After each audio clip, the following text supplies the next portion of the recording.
السلام علیکم ورحمۃ اللہ وبرکاتہ۔ بسم اللہ الرحمن الرحیم۔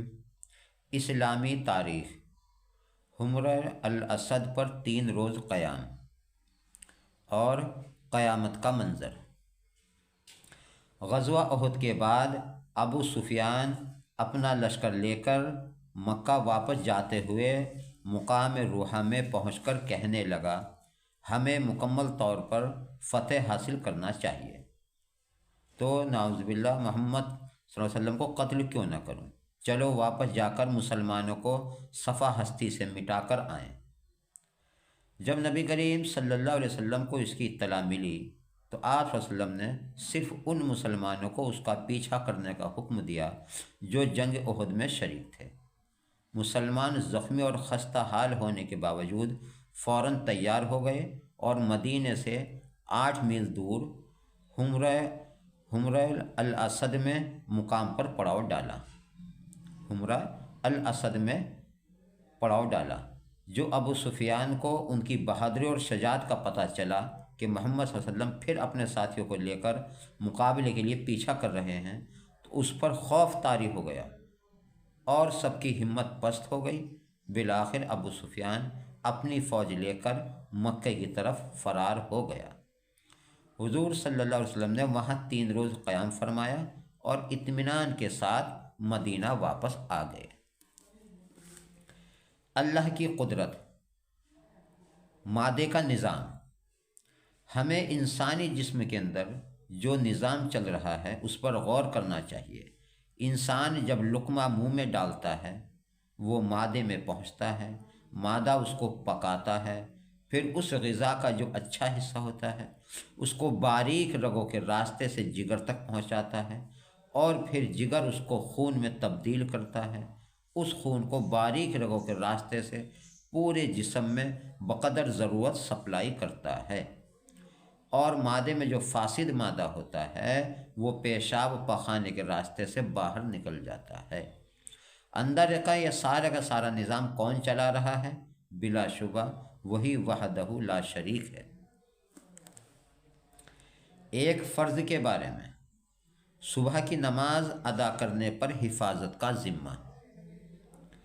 نبی کریم صلی اللہ علیہ وسلم نے فرمایا، جس نے صبح فجر کی نماز ادا کی وہ اللہ کی حفاظت میں ہے۔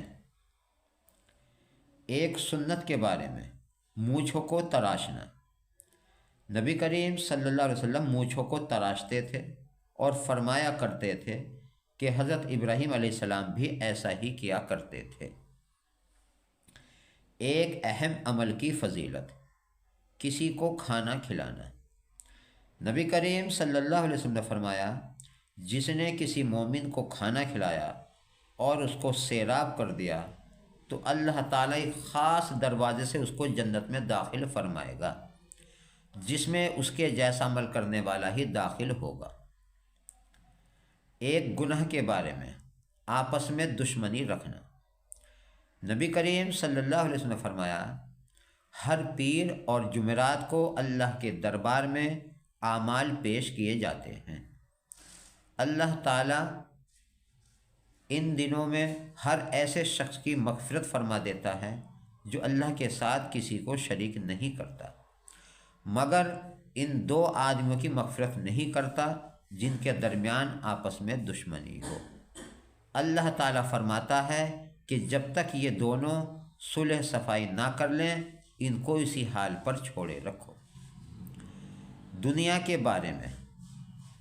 نبی کریم صلی اللہ علیہ وسلم نے فرمایا، جو شخص اللہ کا ہو جاتا ہے تو اللہ تعالیٰ اس کی ہر ضرورت پوری کرتے ہیں اور اس کو ایسی جگہ سے رزق دیتے ہیں کہ اس کو گمان بھی نہیں ہوتا، اور جو شخص پورے طور پر دنیا کی طرف لگ جاتا ہے تو اللہ تعالیٰ اس کو دنیا کے حوالے کر دیتے ہیں۔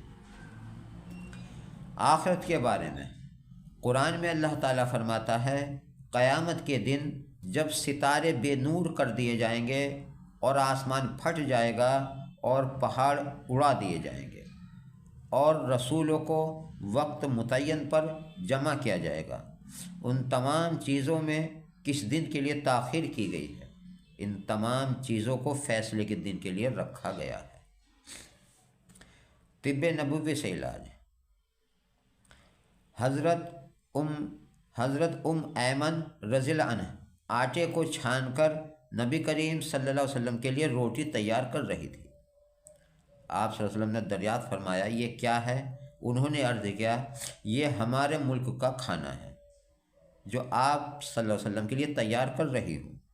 تو آپ صلی اللہ علیہ وسلم نے فرمایا تم نے آٹے میں سے جو کچھ چھان کر نکالا ہے اس کو اسی میں ڈال دو، اس کے بعد پھر گوندھو۔ فائدہ، جدید تحقیقات سے یہ معلوم ہوا ہے کہ آٹے کی چھان، جس کو بھسی بولتے ہیں، پرانے قبض اور ڈائبٹیز کے مریضوں کے لیے بہترین دوا ہے۔ آپ سمجھ گئے اس بات کو؟